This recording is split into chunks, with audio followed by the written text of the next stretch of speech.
Baik, bismillahirrahmanirrahim. Assalamualaikum warahmatullahi wabarakatuh. Perkenalkan nama saya Namira Shalwa Alifa dengan NPM 22351064 dari kelas 5E. Kali ini saya akan mempresentasikan tentang Natural Language Processing pada praktikum pengenalan kecerdasan buatan. Natural Language Processing atau NLP adalah cabang dari kecerdasan buatan atau AI yang berfokus pada interaksi antara komputer dan bahasa manusia. NLP bertujuan untuk memungkinkan komputer memahami, menafsirkan, dan menghasilkan bahasa manusia dengan cara yang bermakna. Contoh penerapannya meliputi penerjemahan bahasa, analisis sentimen, chatbot, dan sistem pencarian informasi. Tugas-tugas NLP yaitu ada text classification, yaitu mengelompokkan teks ke dalam kategori tertentu, misalkan klasifikasi email menjadi spam atau tidak. Yang kedua ada sentiment analysis, yaitu menganalisis emosi atau sentimen dalam teks, misalnya apakah sebuah ulasan produktif positif, negatif, atau netral. Yang ketiga ada named entity recognition atau NER, yaitu mengidentifikasi entitas penting dalam teks seperti nama orang, lokasi, organisasi, atau tanggal. Yang keempat ada machine translation, yaitu menerjemahkan teks dari suatu bahasa ke bahasa lain seperti Google Translate. Yang terakhir ada question answering, yaitu menjawab pertanyaan berdasarkan teks yang diberikan, misalnya sistem tanya jawab otomatis pada mesin pencari. Selanjutnya ada pre-processing text. Yang pertama ada tokenization, yaitu memecah teks menjadi unit-unit kecil seperti kata atau kalimat. Yang kedua ada lower casing, itu mengubah semua huruf menjadi huruf kecil untuk konsistensi. Yang ketiga ada stop word removal, yaitu menghapus kata-kata umum yang tidak memiliki makna signifikan seperti dan, di, dan ke. Yang keempat ada stemming, yaitu mengubah kata ke bentuk dasarnya. Contoh berlari, lari, yang itu menjadi lari. Yang terakhir ada stemming, mengubah kata ke bentuk leksikalnya berdasarkan makna. Contoh codingannya seperti ini. Fungsi df1pd.read_cf CCF itu untuk mengecek apakah ada nilai kosong atau nol di dataset df it's null ini. Fungsi sum untuk menghitung jumlah nilai kosong di setiap kolom. Library yang digunakan yaitu import panda svd, import ri, dan sini. Pandas itu digunakan untuk manipulasi data tabular. RE digunakan untuk operasi berbasis regex atau regular expression. NLTK untuk tugas natural language processing seperti tokenisasi, stop word removal, dan stemming.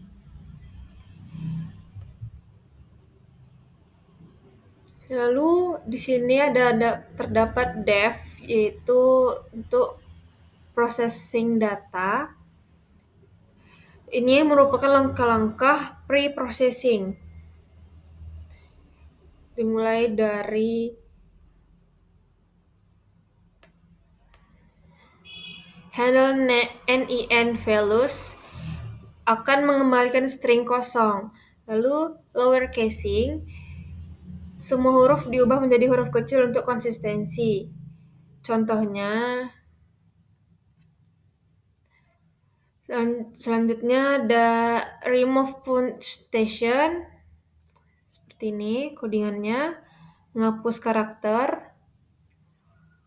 Tokenization, yaitu memecah teks menjadi kata-kata individu yang menggunakan NLTK words. Tokenize. Lalu selanjutnya ada stop removal, yang gunanya untuk menghapus kata-kata umum yang tidak memberikan makna signifikan. Lalu ada stemming, yaitu digunakan mengubah kata ke bentuk dasarnya menggunakan porta steamer. Rejoin tokens itu menggabungkan kembali kata-kata menjadi teks yang sudah diproses, lalu return mengembalikan nilai.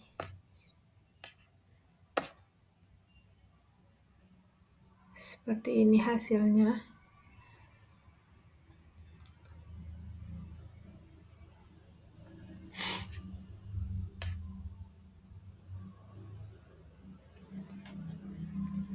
Kembali ke slide.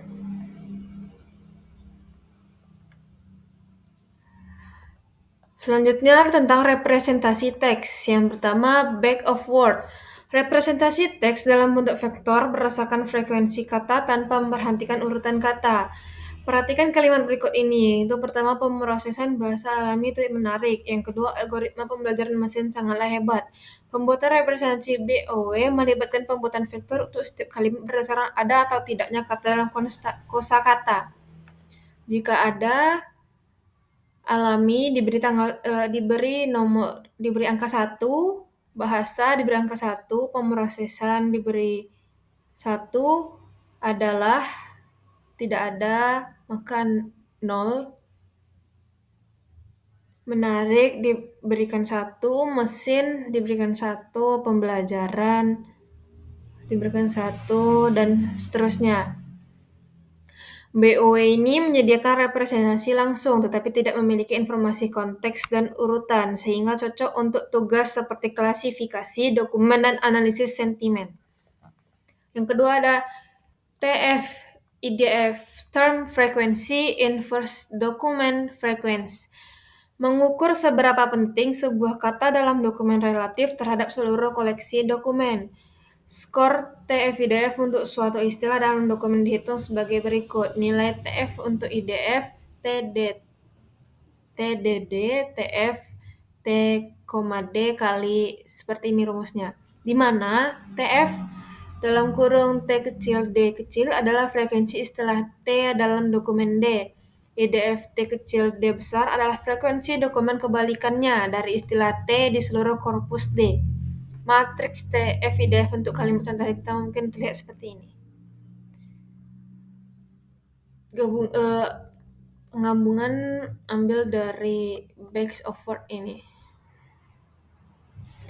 TF IDF ini memberikan representasi yang lebih bernuansa dengan mempertimbangkan kepentingan kata lokal dan global. Hal ini khususnya berguna untuk tugas seperti pencarian informasi dan pengelompokan dokumen. Lanjut, yang ketiga ada word embedding, word to vector atau GLOVE. Representasi kata dalam bentuk vektor dengan mempertimbangkan konteks, sehingga kata dengan makna serupa memiliki vektor yang mirip.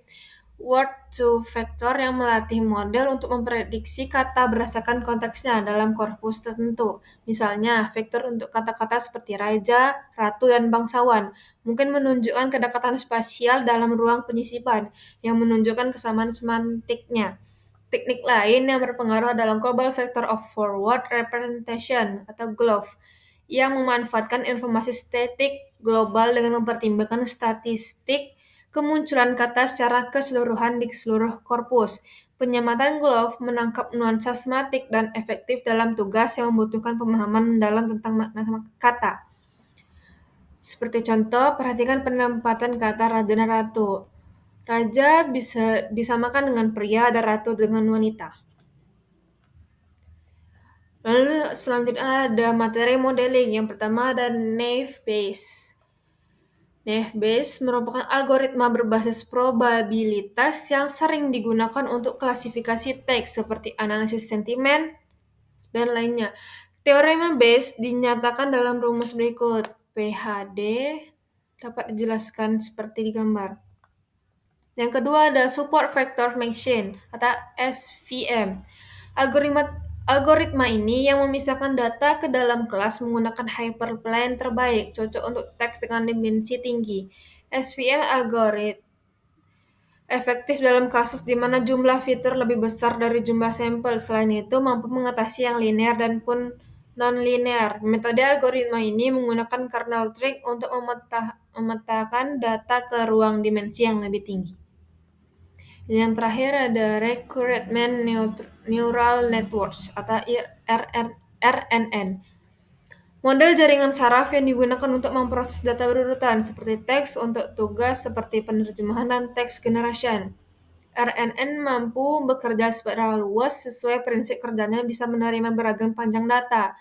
Tapi ada hal yang menarik lainnya. Jika kita hanya isi satu angka saja, maka hasilnya bisa berbeda-beda.